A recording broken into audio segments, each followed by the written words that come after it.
I want to first start off by thanking Loudon Wildlife for providing this opportunity for this evening's talk. Loudon Wildlife Conservancy works to support wildlife in Loudon, from their events to educate the community to their conservation efforts and habitat restoration. Take the time to see what events are available, to volunteer your time, or even to donate. I also want to take time to thank BJ LeCrone for initiating tonight's talk. Thank Julie Borneman for her impeccable plant knowledge as I work to add native plants to my own yard, and I know I've asked her a bunch of questions. Thank you to Ann Garvey and Ann Owen for their encouragement and expertise over the years, and thank you to Bill Core for his support with the Virginia Master Naturalist Program and for showing me how to add natives to a suburban yard. He's definitely been a model for my yard. I begin with a little story. On a family trip in 2019 to the grasslands and prairies of Nebraska and South Dakota, we noticed our rental car was covered in insects. We also realized that this was something that we don't often experience here in Northern Virginia.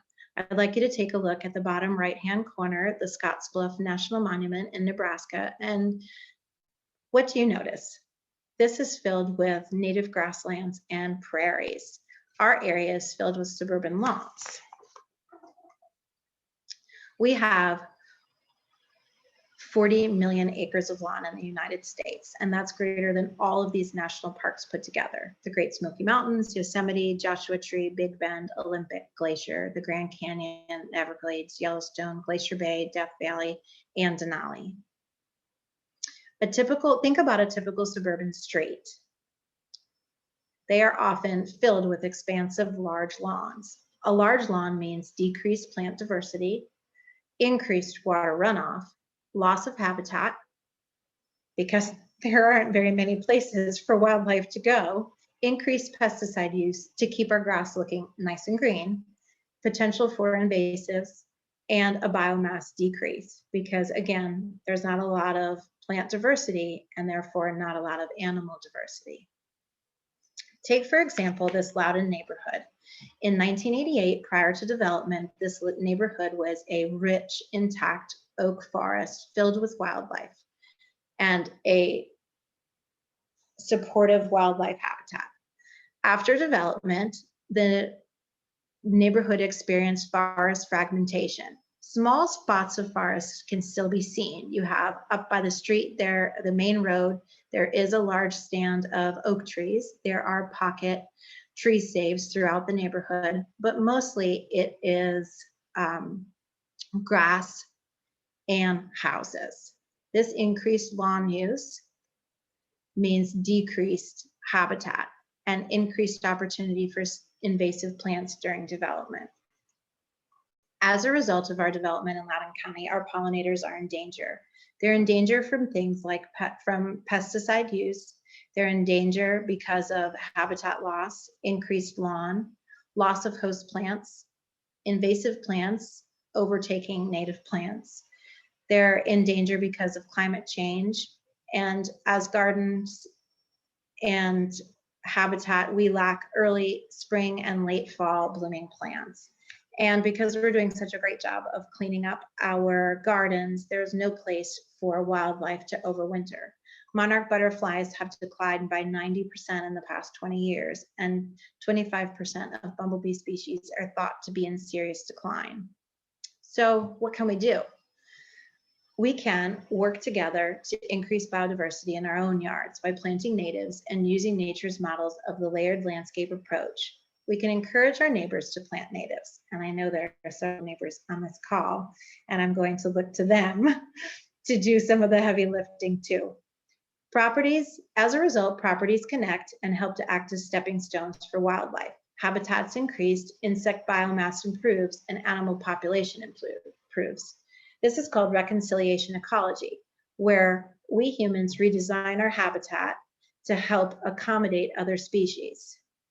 As you can see in the bottom right-hand photo, if we all did our part and all worked hard to plant more and add more diversity, we would be replacing the habitat lost when our neighborhood was developed.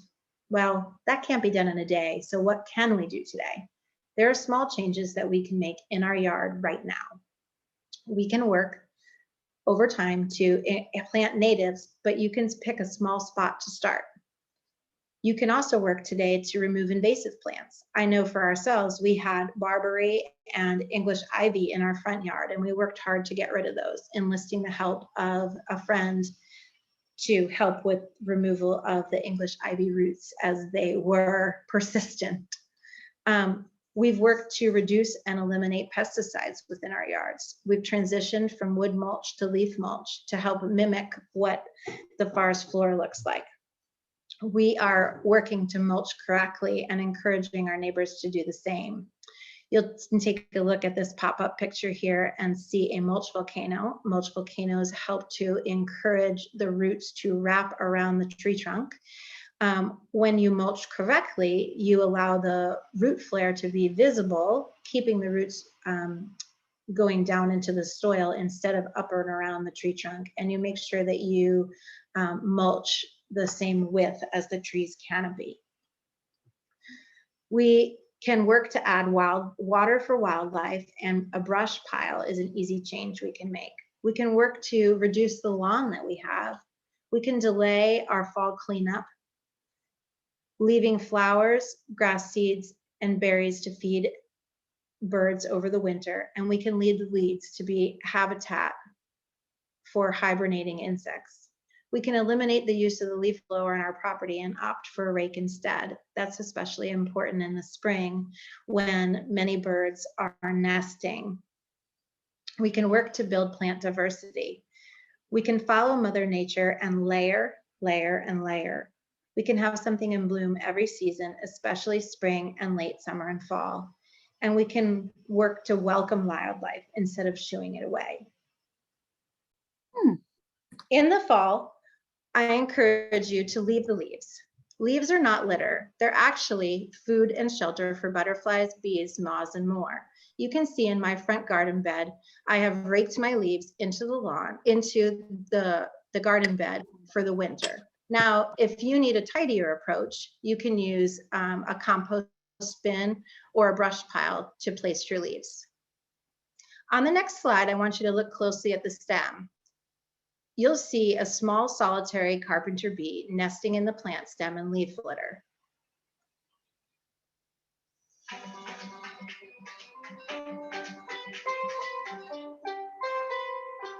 Oh, I don't know why that didn't work. Well, there should be a little bee that takes a fly into its home where it is raising its young, and it's a nesting cavity. Now, that home would not be there had I cleaned up my yard in the fall and removed my leaf litter, as well as if I cleaned up all my plant stems. So I'm going to encourage you to make a small change, and that's to leave your plant stems and leave your leaf litter over the winter. And then in the spring, when you're ready to clean up, cut back your stems to 8 to 24 inches, varying in height. And this will provide a great home for any of our solitary cavity nesting bees. Leaf mulch and leaf litter help to provide habitats for arthropod predators, which help keep things in ecological balance. Leaf mulch acts as a sponge when it rains. It releases moisture slowly, it decomposes and enriches the soil and feeds the microbes. I will tell you that since transitioning from wood mulch to leaf mulch in our yard, my soil is rich and dark and beautiful. There are no splinters or dyes, and the one thing I also like about the leaf mulch is the fact that it is dark in color. I used to use the black mulch, and I remember when mulching our yard, we would end up with very dark clothes and very dark hands. It was tough to get the dye out. There are no splinters. Leaf mulch provides shelter for hibernating native pollinators, and it acts as a natural weed control. You can layer in new leaf mulch or old, and you don't need to rake it out. It's lightweight enough for your kids to help you do the work too. Hardwood mulch comes from trees. It helps to add acidity to the soil, and it can possibly add wood insects to the beds. Another option and a small change that you can make is to reduce or eliminate pesticides.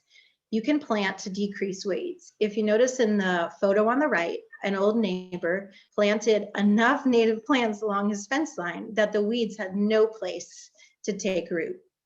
You can pull weeds as you mow, especially if it's a small area. You can have less lawn. As you see in my front side yard, we opted to remove the section of lawn that we were not using to add more plants. In this photo here, we originally mowed down the grass that was there as low as we could, added a packing paper barrier, and then added compost and leaf mulch before planting.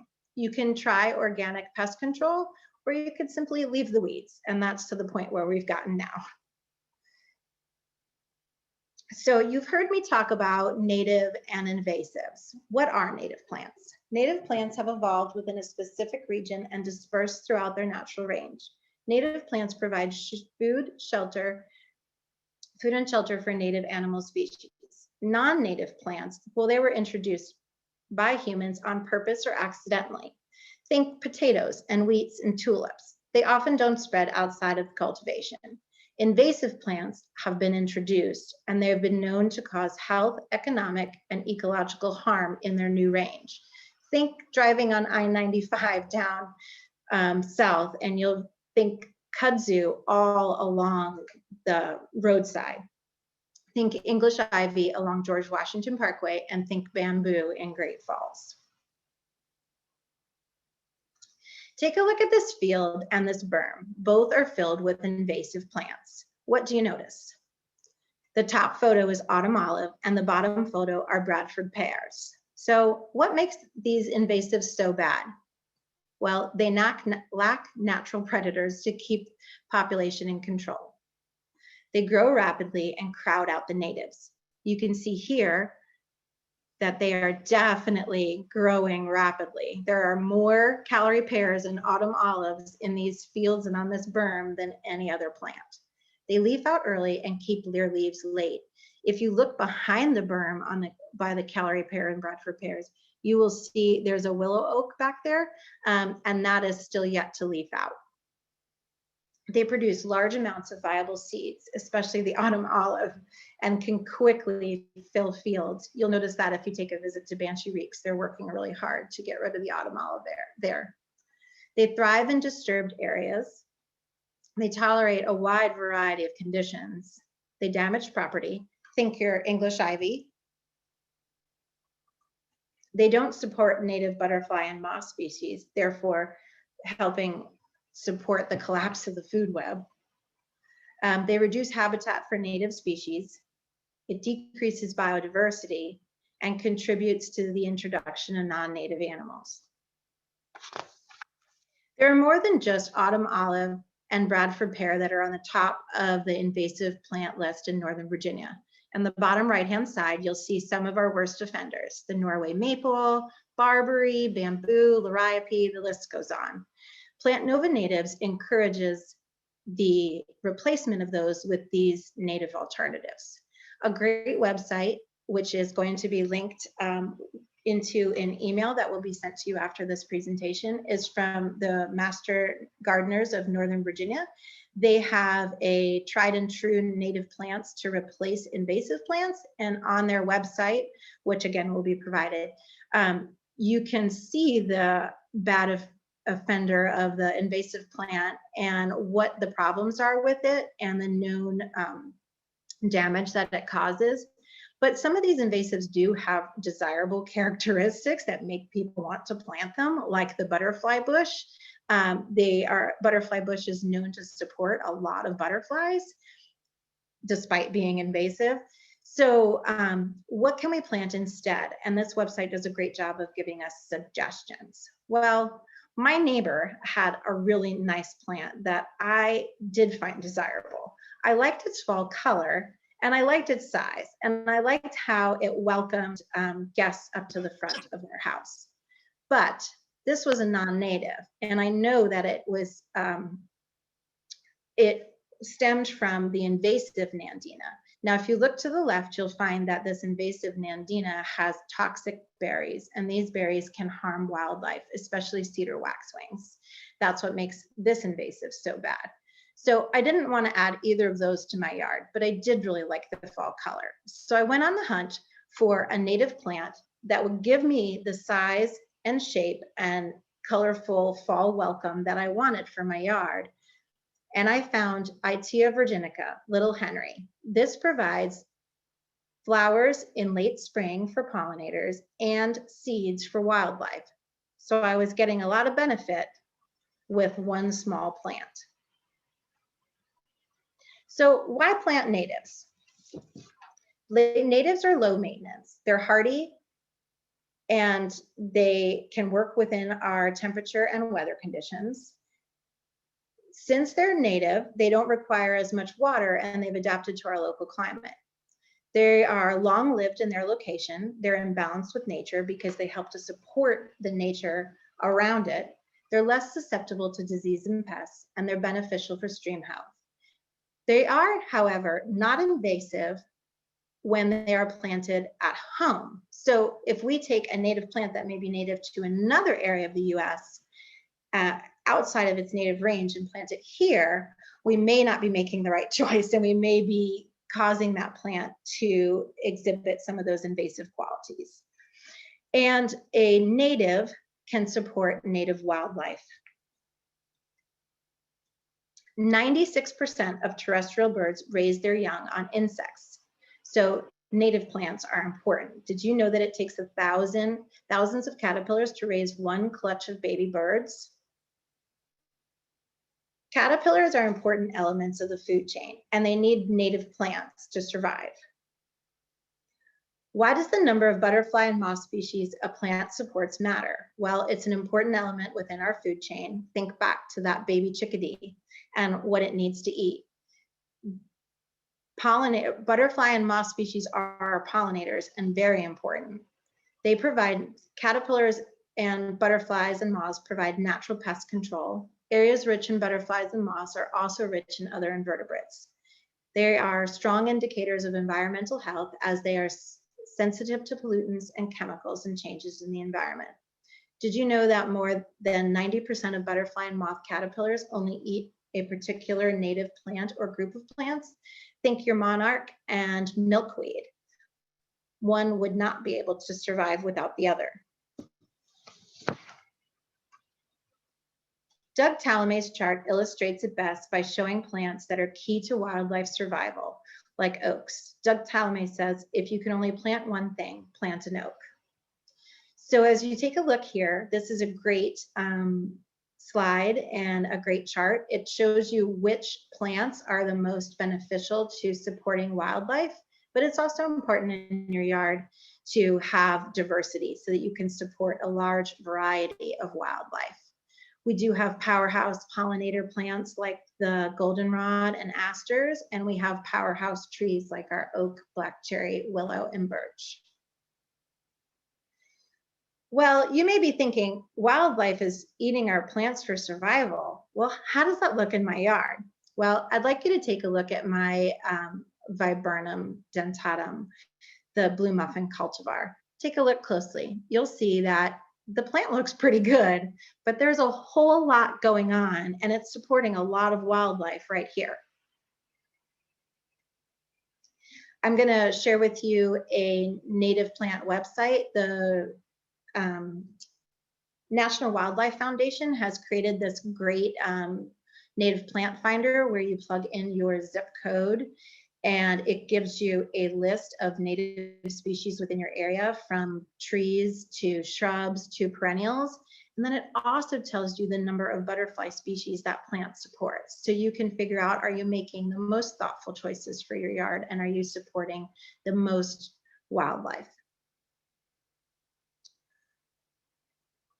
When I moved to my yard, our yard wasn't supporting much wildlife. So here's a picture of my yard when we first moved in. We had several invasives. We had some non-natives that were not bad, nor were good. And we had one really amazing powerhouse oak, a pin oak. As I learned more, I started making more changes to my yard to benefit wildlife. I was thoughtful and intentional about the plants that I selected. First step, we removed our invasives. It took a lot of work and a lot of time, and we needed to enlist some help, especially with the English ivy getting down to the roots. but we've removed all the invasives on our yard and we've thoughtfully planted many native plants, including a river birch, ironweed, lots of goldenrod, switchgrass, the list goes on. So we are working to support a lot more wildlife, and we continue to make changes to our yard today. So how can you plan your yard with wildlife in mind? First step is to map your yard. So you don't have to do a nice drawing like mine. You can simply do it on a piece of paper. Figure out where your sun is, figure out what your soil conditions are. That's going to be your first step into helping you make your selections for the native plants to add to your yard. Then identify the plant types that are already existing in your yard. Do you have natives, invasives, non-natives? Decide what plants, if any, need removal. Start to plan your use. Are there certain areas in your yard that would be a great spot for a butterfly garden or a pollinator garden? Are there places where you would like to add evergreens or screening that may be a great habitat for birds? Are there areas in your yard where you can capture water runoff? Maybe you have a swale. I planted a river birch over in my swale down there. Maybe there are plants that can help sump pump runoff. Where can you add natives? Do you have an existing bed and a blank spot where you can start with native plants? Where can you add water for wildlife? Where can you add shelter and cover? As you get started, plan the use of your yard. You can take a look at my yard and you can see the plan that I made. I knew in the front by the street, I had the best sun and the driest conditions, and those would be easy spots for me to plant a pollinator garden. I knew on the left side of my house, it was wet and moist from my sump pump, and I needed to think about a rain garden there. I knew on either side in the back and behind us, I wanted screening, lots of screening. I love my neighbors, but I wanted our yard to feel private. So with that in mind, I was able to make a plan. And as I was planning, I began thinking about Mother Nature, and I was thinking about the forest. And I know in the forest, they have ground cover, herbaceous layer, shrub layer, canopy layer, understory layer, and then the canopy layer. I needed to include all of those in my design plan, and I'm still working on that today. You can take a look at the left side, and that's Mount Rainier National Forest, and you can see the avalanche lilies in the field, but you'll also notice that there are some tree snags, some trees that have since passed away, and they are still standing in the forest. They provide a great habitat and insect hotel for other wildlife. So it's important to leave those snags when you can and when they're not harming your property. Different plants reach different areas of the forest layer and in turn support different wildlife.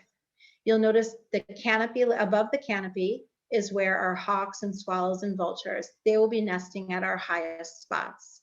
In the canopy layer, we have owls and woodpeckers. Mid-story are chickadees and cardinals, and so forth. Different plants reach different areas and therefore support different wildlife. So think in your yard, how can you add those different layers? This is a great slide from Audubon at Home and Loudon Wildlife Conservancy. Now, I'm a really visual person. So when I was ready to start planning my yard, I wanted to see plants in action. So I started taking a trip around to different places where I could view native plants locally, and I'm going to share some of them with you today. Loudon Water Campus is a certified wildlife habitat, and they have lots of native plants on property, and many are labeled. Ashburn Village is the design plan of native plant designer John McGee, and he's done an excellent job of including pollinator gardens all around the Ashburn Village lakes. There's an Ashburn Farm Monarch Way Station off of Hay Road.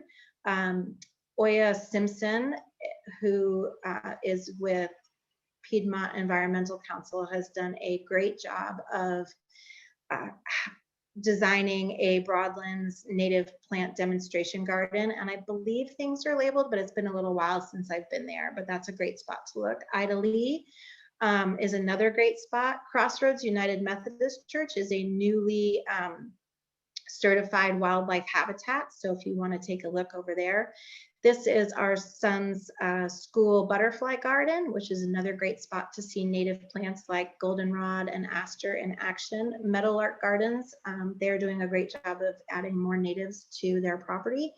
And Wolf Trap, I have several photos from Wolf Trap in here, and you will be surprised at how many amazing natives they have on Wolf Trap's property. And if you get a chance to take a trip out of Northern Virginia, I highly, highly, highly recommend Mount Cuba Center in Delaware. It is a research and native plant garden, and one that Doug Talamay is heavily invested in, and it is an incredible place to see native plants in action. So here's a photo, here are several photos from Loudon Water on Gloucester Parkway. Here are two of my boys. It is a certified wildlife habitat. Here's a pin oak. Many of the plants are labeled, so that's a great spot to check out and nice and close by in Eastern Loudon.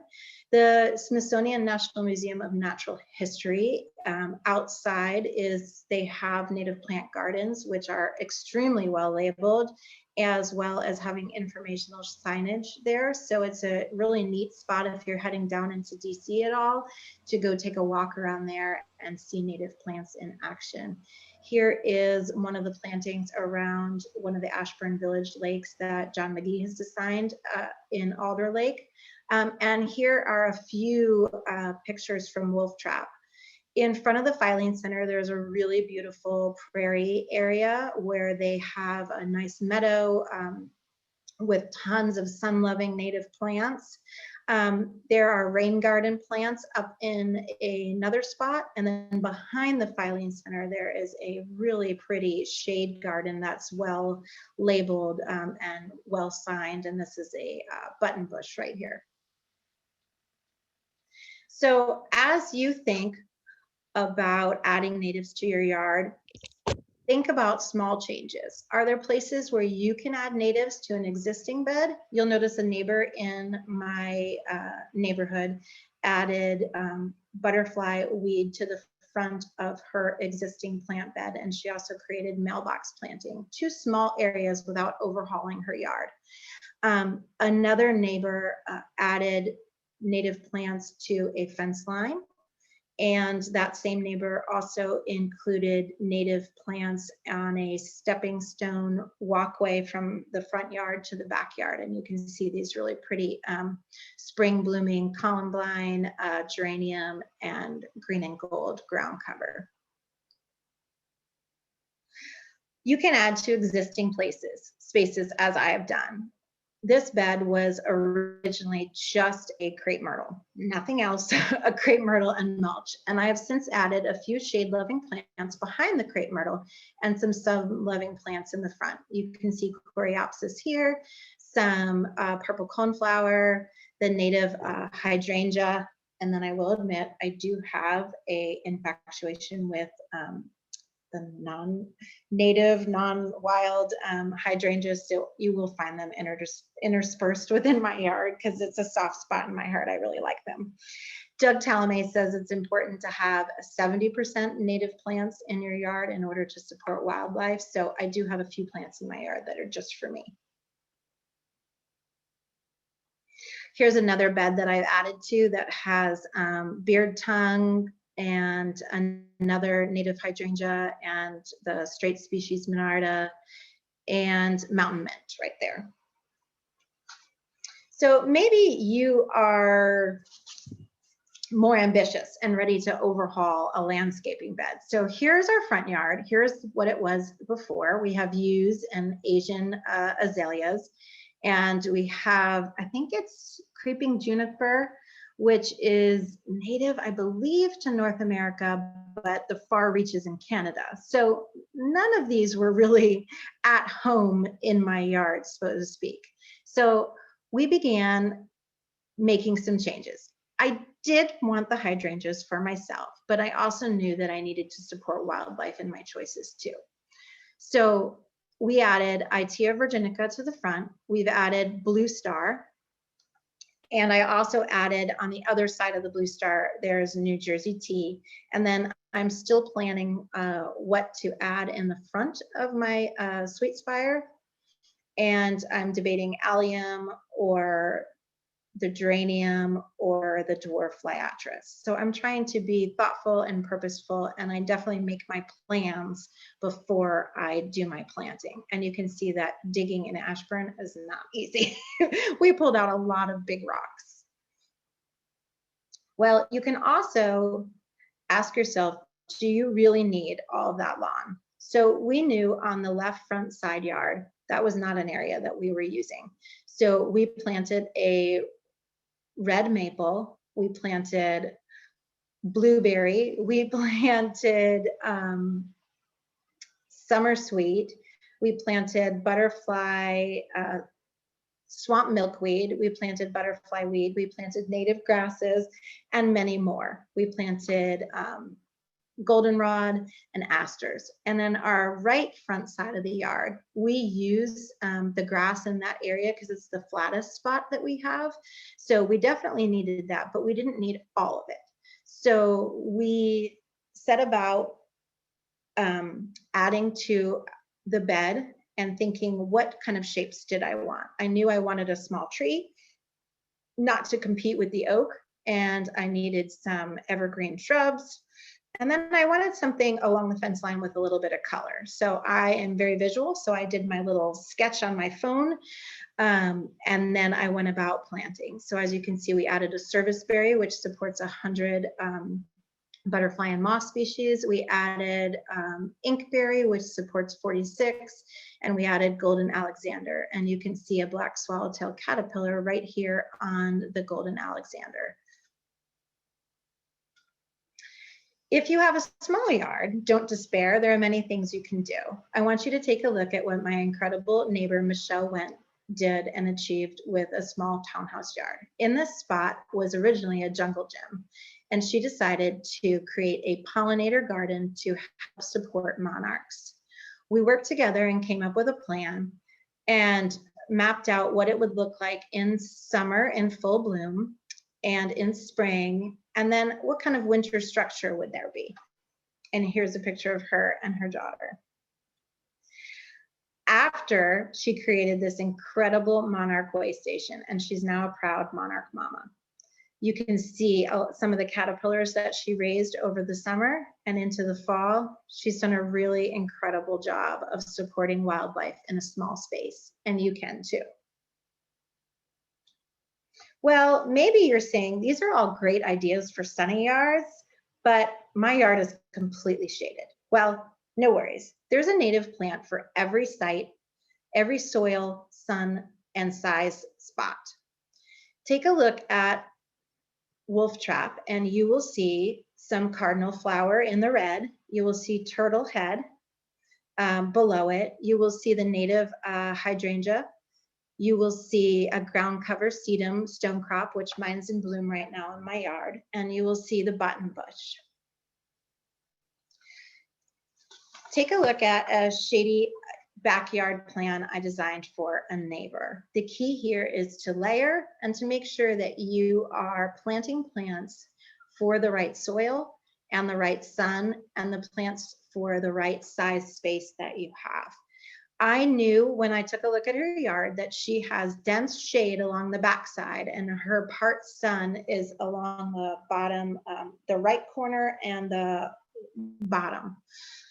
So we planted plants with all different seasons in mind. We wanted to have things that were in bloom in the spring, summer, and fall. And we wanted to have winter interest. She had an existing maple and an existing river birch, and we wanted to make sure we added some evergreen plants like inkberry. We also wanted to include some of those really pollinator supports like viburnum and other plants into her native garden plan.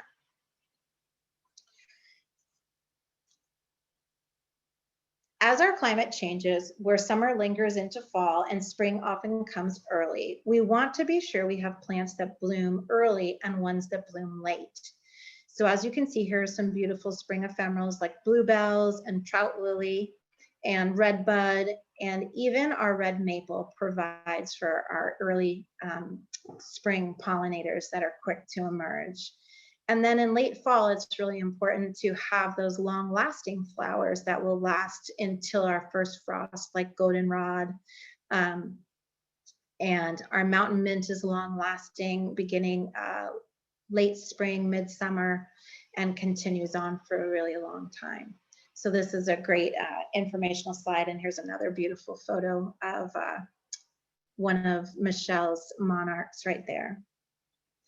So as you are thinking about designing your garden, you want to remember a few things. You want to layer. You want to have your tallest plants in the back and your shortest in the front. You want to include plants for every season, especially early spring and late fall. You want to perhaps even include a puddling area for those pollinators to get a nice drink of water. Often our pollinator gardens need to be in a sunny location, but if you're choosing a shade pollinator garden, which is possible, you just need to be thoughtful about making sure that the plants that you've selected work in shade. You need to help provide places for your pollinators to rest, have varying flower surfaces, ones that are conical, maybe ones that are flat, tubular, different shapes to give different pollinators different places to rest. You want to make sure that you're including host and nectar plants, that you're creating shelter by having your plants be nice and close together. And you want to plant in multiples of 3 or 5. Some things you want to be sure to avoid: pesticides. Skip the double flower head tops. Those were designed for humans and not for wildlife in mind. Those plants with double head flower tops have less nectar, and it makes it harder for pollinators to reach the pollen. And avoid hybridized plants that are bred not to seed. Those produce little pollen and no seeds for the birds for fall and winter. You may be thinking, well, all this is great, but I have a butterfly bush and that is awesome in my yard and the butterflies love it. Well, let me tell you, butterfly bushes are not native to the United States. They're native to China.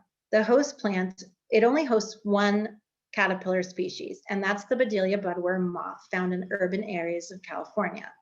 The US Department of Agriculture warns that this plant may become invasive, and it's listed as naturalized in some states as it's escaped gardens and spread into surrounding natural areas. Because it's pollinator candy, it's contributing to the collapse of the food web because it's not supporting pollinators. But I do agree that the butterflies like it. They're attracted to the color and they love the blooms that are all massed together, and they do enjoy the flower shape. So what are some things we can plant instead?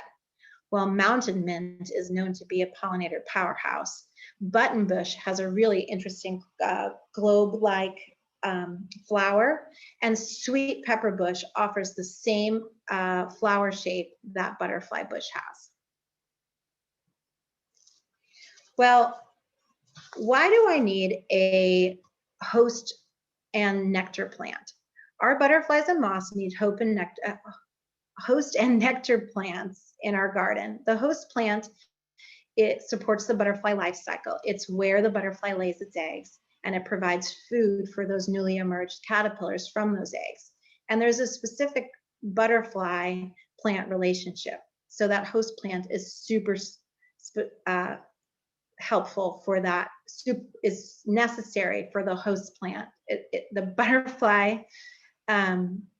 is reliant upon the host plant for survival. The nectar plant attracts and feeds the adult butterflies. We've talked a little bit about relationships, and this book by Loudon Life Conservancy, which is back in circulation again after being out for a few years, is phenomenal. It helps to explain the relationship between plants and butterflies. So you can see that a common buckeye relies on hosts like the snapdragon family or stonecrop or plantain, and then its favorite nectar sources may be aster and sunflowers. So if you wanted to bring certain butterflies into your yard, this is a great resource, and this is also a great resource to take with you if you are out and about and amongst the flowers and want to know what butterfly is what. Loudoun Wildlife Conservancy and Audubon at Home have helped to create a pocket pollinator planting list that provides both nectar and host plants that support the most amount of wildlife and bloom all 3 seasons. Nearly all of these plants are suitable for small HOA-sized yards. We have golden Alexander, butterfly weed, orange coneflower, golden ragwort, which is a very happy spreader. So if you have a little bit more space, this is a great plant choice for you. And if you have less plant space, we may want to see about making a different choice. Mountain mint, please do not get worried. It is in the mint family, but its runners can easily be pulled and chopped at the beginning of, at late winter and early spring. I actually did a video for Loudoun Wildlife Conservancy about that. It's really easy to keep in check. Asters, one of the known powerhouse plants. Swamp milkweed, essential for our monarchs, but also a great nectar plant for butterflies and native bees. Carolina wild petunia, which is host for the Buckeye butterfly, provides great nectar for butterflies, and it's tough as nails and can act as a ground cover as well. And then goldenrod. There's a goldenrod for every size and every space. As you are making your plans to get started to invite wildlife into your yard, I encourage you to reach out to Audubon at Home. They're there to help you get started on your journey in creating your habitat. They will do site visits for you to help explain to you what is invasive, maybe that is in your yard, and if there are certain great spots, great plants to keep, great plants to add. They do ask that you make a healthy yard pledge, saying that you're going to conserve and protect water, plant native plants, remove invasives, and reduce and eliminate pesticides. They also ask that you work to provide wildlife for what they need in your yard, which is food, shelter, water, and protection. Audubon at Home also offers great classes and events. I will link the Audubon at Home website on the handout that will come to you in email. Other resources that can help you on your way include Native Plants for Small Yards by Kate Brandis. This resource is available online and is excellent. The author is, she is from Pennsylvania, but many of the plants work within our Northern Virginia area as well. The thing that I like best about this is it gives you that visual. And again, I'm a very visual person. So I like the landscape design plans. They have given you the plan and the plant list. Now they've also given, if your plan does not include dry sun and dry soil and more sun, they've given you alternatives that may be more similar to your planting location and sun. So for example, this corner plan, they have an option for dry and sunny, but they also have planting recommendations. Let's say it's wetter and sunnier, or maybe it's wet and more shade. And then this document provides a great plant list, including bloom time, bloom color, and how to use it. Here's a cover of what the book looks like. It's pretty easy to search online as well, and we're going to link this in the handout that will be emailed to you as well. Some tried and true resources for the Northern Virginia area include Native Plants for Northern Virginia by Plant Nova Natives. This absolutely incredible resource includes fabulous pictures as well as sun and soil conditions. It includes information about whether it's a host plant or a nectar plant and whether it supports the birds as well. So I highly recommend this book. It is available online. It is also available in the Loudoun Wildlife Conservancy online store.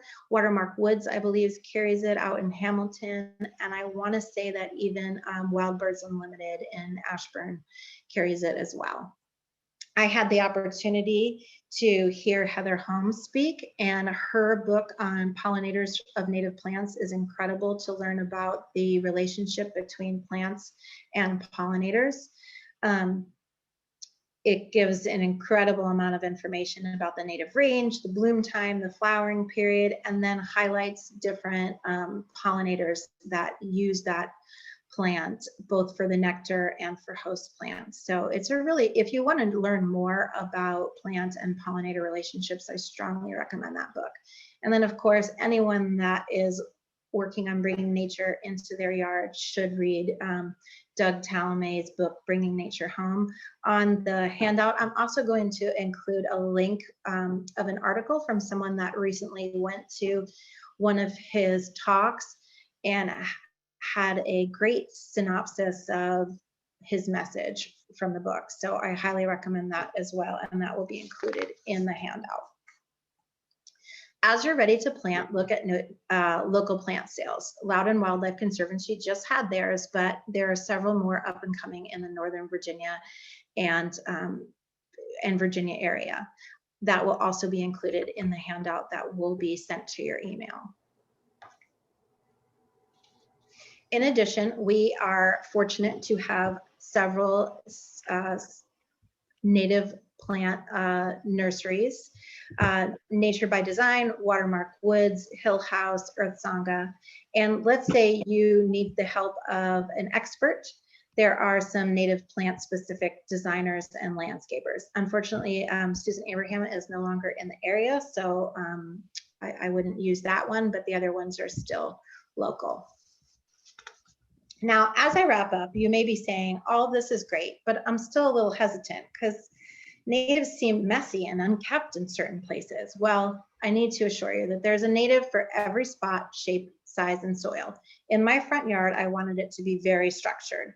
So I do have my boxwoods and I do have my hydrangeas, and I selected natives that will be more tidy and neater and much more structured. And in other areas of my yard, it's a little bit more fun and loose. Maybe you don't have enough space. Well, you can start small. There are many options for container gardens. You can add natives to existing beds. Well, landscaping is expensive. We've only lived here 5 years and we've done a lot, but we've done a lot ourselves and we started small. Many natives are available in even our local nurseries like Meadow Farm, and you can typically get them for less cost than some of the non-native plants. You can start with getting smaller plants and plugs. Talk to one of the local native plant nurseries about that, and you can start some of your own from seed. Maybe you feel like you need to redo your entire yard. I'm going to tell you from experience, start small. Pick one corner, add to existing beds, and start today to make small changes. I don't know what to plant or where to, I don't know what to plant where. Well, use the resources mentioned and the resources that I'll send you in your link. Trial and error. My left side bed is all trial and error, and that's why I haven't included a picture in it. I'm still working on it, and my neighbor will tell you that I'm not 100% happy with it yet. So there are options for pre-planned gardens, as you saw in the Kate Brand's book. And there are landscapers out there to help you. Audubon at Home is also a great resource and can help you. And then our native plant nurseries are filled with knowledge. And if you explain to them kind of what you're looking for, height-wise, color, sun and soil, they can help steer you in the right direction.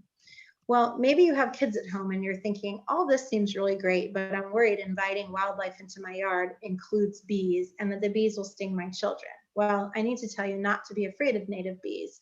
Many of native bees are solitary creatures and they don't have a hive to defend. Think back to that little small carpenter bee. Here it is over here on the far right-hand side. That's a single mom raising her young by herself, and she's not out there to hurt me when I was observing her in the yard. She's just there to help lay her eggs and get her family started.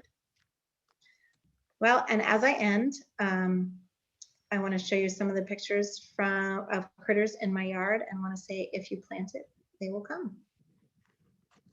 So if you do have any lingering questions, I will do my best to answer them. I do need to say, I I am still learning, so I may have to defer to some of the great people on here for some help with answers. All right. Let's see.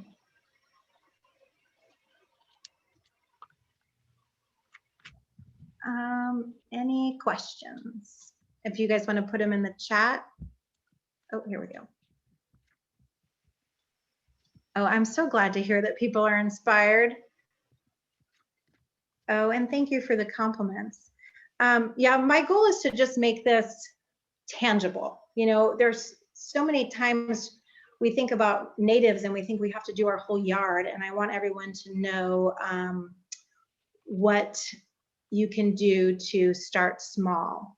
So Deer Proof Plants, that Plant Nova Natives book, I'm gonna scroll back real quick, is phenomenal, because in addition to saying whether it's a host plant or a butterfly nectar plant or supports birds, they will also have a little picture, and I wish I had it handy. They'll have a picture of a deer and make note that deer do not enjoy it. So it's great for someone that maybe has a more open yard where wildlife, including deer, are going to come visit. Okay, let me scroll up and see what else. Ideas for easy natives to plant with seeds. Natives to plant with starting from seed. I have planted, I think, all of mine from plants. So I'm going to defer. I don't know. I think Julie, is Julie Borneman still on the call? Oh, she is. Julie. Thank you. I'm going to defer to you because you are the expert. So native plants to start as seeds, what are best? So there's a lot of variety there. And every seed is different. So I would say refer to Prairie Moon website. They're a seed catalog, but they have great information about starting seeds and what the seeds require. So some of them, you know, need a cold period or a moist period, but you know, all the Monardas grow really well from seed. The Pachyraria, which is on that Super 9 list, grows really well from seed.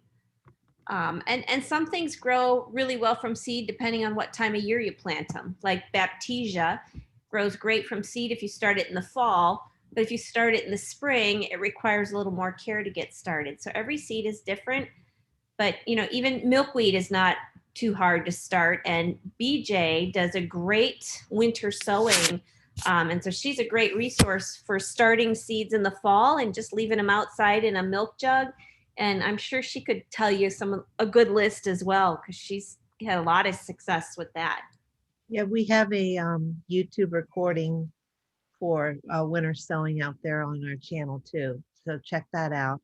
And for me personally, the best ones that have started coming up right now are hyssop is really a great plant, and which is Agastache funiculum. So easy, so beautiful. And Liatris was super easy for me this year, coming up all over the place. And Columbine, yeah.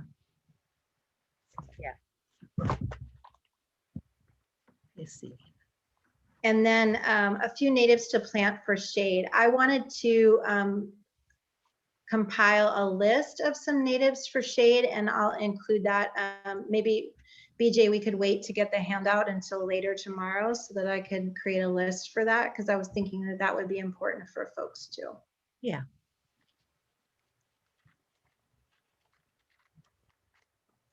Mm-hmm. All right, well, thank you everyone thank you. What are the conditions for the little Henry that, okay, so I'm growing that in, oh gosh, it's in the front of my garden. So it gets the front of my house. So it gets morning sun. It's pretty moist conditions and I guess late afternoon shade. and mine is very happy. Jen, Yes. I'm sorry, I think you might have missed my question. I live in southeastern Pennsylvania. Are, I mean, are your plants going to be a lot different than mine? Do I have to go find out specific ones for my area? So so you said southeastern Virginia. No, that's- Pennsylvania. Oh, Pennsylvania. I think they're fairly similar. I Okay. know, yes, I think they're fairly similar. Thank you. I would also look for the Native Plant Society in Pennsylvania too. There should be some resources there. to Yeah, I was hoping to find that Audubon also Yeah. in my area. But this was fantastic, guys. Thank you so much. Oh, you're welcome. Miguel said, I just moved to a new home and I have zero experience planting. I have mulch beds all around my backyard. It's pretty barren. So what do you recommend? So again, it's just, what are you looking for? Like you have to kind of figure out first, what do you want to use the space for? Are you looking for screening? Are you looking to plant a flowering garden? Like what are you envisioning? Do you have room for trees? So that's when I go back to that map that I create and I think about what do I have room for? And then what do I want to use the space for to kind of get started? And if he's in the area, he can reach out to Audubon at Home for help. Absolutely. Who certifies habitat besides Audubon at Home? I think there's something with the National Wildlife Federation where they do a backyard habitat and you send them information. Audubon at Home has been phenomenal in this area, so I recommend reaching out to them. And then someone recommended if you need help with plant ID, Picture This is a great app for your phone. I definitely recommend that as well.